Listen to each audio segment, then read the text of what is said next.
I'd like to bring clarity to a word that has introduced great confusion into our values and morality, and that word is proportionality. What is proportion? What is a proportionate response? What is a disproportionate response? This word has created enormous confusion, and when it comes to morality, we must have clarity. The first time I heard this word introduced was by an Egyptian by the name of Bassem Youssef, who you may have heard of. He was being interviewed by Piers Morgan. Let's watch this interview together, just a clip of it, and then I'd like to share my thoughts on it. Here we go. The thing is, the question is, what is a proportionate response? Because it has been different from one tier to another. So if you look to this graph, for example, this is the death of Israeli and Palestinians, and it's changing from 1 year to year. It's like fluctuating like crypto. So my question is today, what is the going rate today for human lives? I mean, 2014 was a great year for Ben Shapiro. 88 Israelis were died, and there was 2,329 Palestinians killed on the other side. That is one Israeli for 27 Palestinians. That is a very good exchange rate. What I'm saying is, what is the exchange rate for today? You guys will be happy. That's my question. Well, it's not me. It's not me, guys. I'm not on either side. No, not you. Like when I say you guys, I say like people on the other side of that. I know that you don't think like that, Piers. You're one of the good guys. But let me tell you something. I mean, the reason that I'm using this is that, I mean, I can't remember what happened in 2014, and there was no music festival, but there must be something. I mean, they must do something. It is their fault. It has to be something. I mean, 2018, 300 Palestinians died. Who's counting, you know? So the thing is, what my question is, let's find what is the exchange rate for human life today so we know, expect the future death of Palestinians and will be happy to it. My response to that would be this, Bassem. I've thought carefully about this because I think it's very tricky for people like me to immerse ourselves into a conflict where we're not directly involved. And I thought carefully about what I feel about this. I feel that the scale of what Hamas did on October the 7th supersedes anything else I've seen in this conflict, really ever. The savagery, the butchery, the slaughter of 1,300 people, the shooting of babies, the 100%. Kidnapping of grandmothers and so on. So if we can agree on that, which I think is inarguable, then the question then becomes, again, about proportion. I don't disagree that there's been a lot of bad stuff on both sides going back historically for decades. But if we agree that this was on a different level altogether, quite deliberately by Hamas, designed to provoke. No, here's my question. Let me ask you a question. And the question, because you raised it earlier about proportion. I honestly don't know what the proportionate response is. So there you go. You have this entire conversation about proportion. And the fundamental flaw with this, you know, like at the end of this interview, actually, they had on Jeremy Boring, who actually said, what, you want a proportionate response? A proportionate response would be Israel going into Gaza, raping their women, throwing their babies into ovens, decapitating people's heads. Is that what's supposed to happen in war? A proportionate response? Of course not.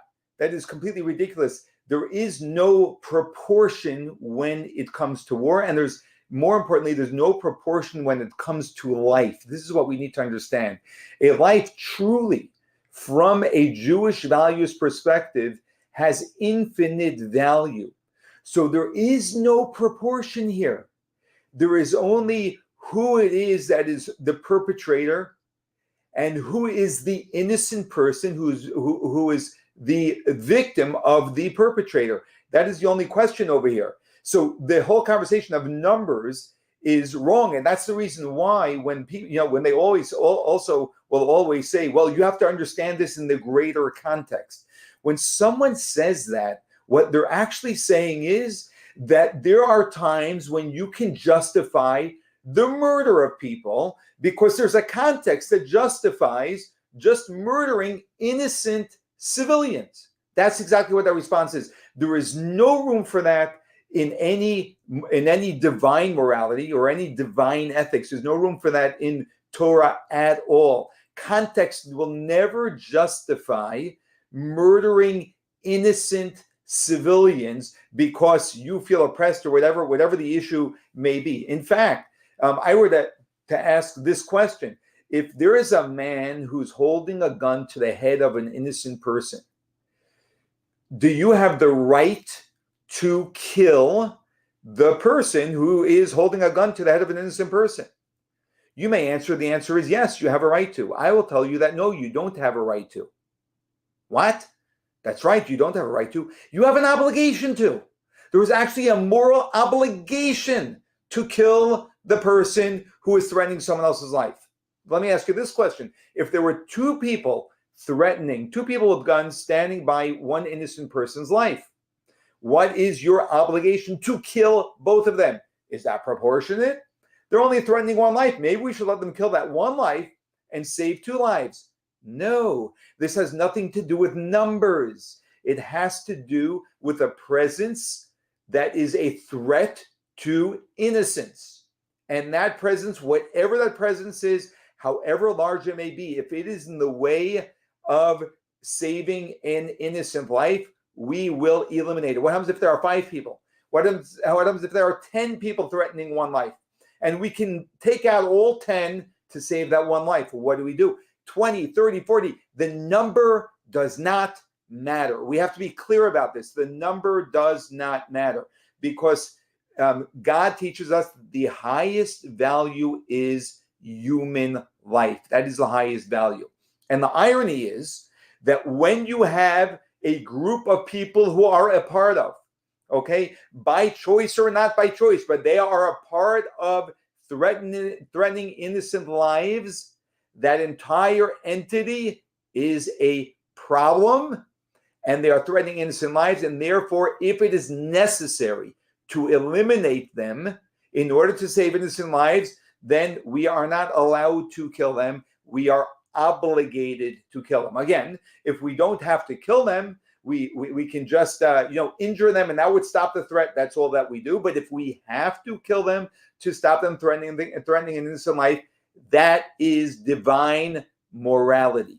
We must be very clear about this. And that's the reason why when people want to know what Israel must do, which tragically they have not done to date, they've played this game of volleyball back and forth, which has brought horrific loss of life on both sides, the Palestinian side and the Israeli side, and doesn't seem to stop, is because they never did what divine morality tells us we must do. And that is, when there is a threat to life and it's not stopped, you must continue until you have defeated the enemy, and the enemy knows that they are defeated. It's not an ego thing. We're not trying to defeat them to show them that we're stronger. We are stopping a force that threatens innocent life. After one rocket is sent to Israel from Gaza, not after 300, but after one, Israel has a moral obligation to respond until there is no longer the possibility of that threat. And the irony is that this is the most compassionate approach for the Israelis and for the Palestinians. Had we done this 30 years ago, we wouldn't be having all of the losses that we've been having over the last 30 years on both sides. It's not pleasant. And tragically, we have world leaders calling for a ceasefire. You don't have the moral courage and clarity to know that a ceasefire is going to create so much, just a continued, prolonged battle between Hamas and Israel with a charter that says they want to annihilate Israel. We have to open up our eyes, and we have to have divine morality. When there is evil that threatens innocent lives, we have an obligation to eliminate it until they can no longer continue doing what they're doing. This has nothing to do with proportionality whatsoever. This is not a numbers game. Don't get confused when someone throws numbers. And you see what happens is the moment Abbas and Youssef throws in proportionality, then Piers Morgan got confused by that, and he starts buying into, I don't know what the right proportionality is. Proportionality is not the conversation. Don't fall into that trap. This has nothing to do with proportionality. This has to do with the saving the lives on both sides, and that is only done by finishing the job, which is eliminating the evil.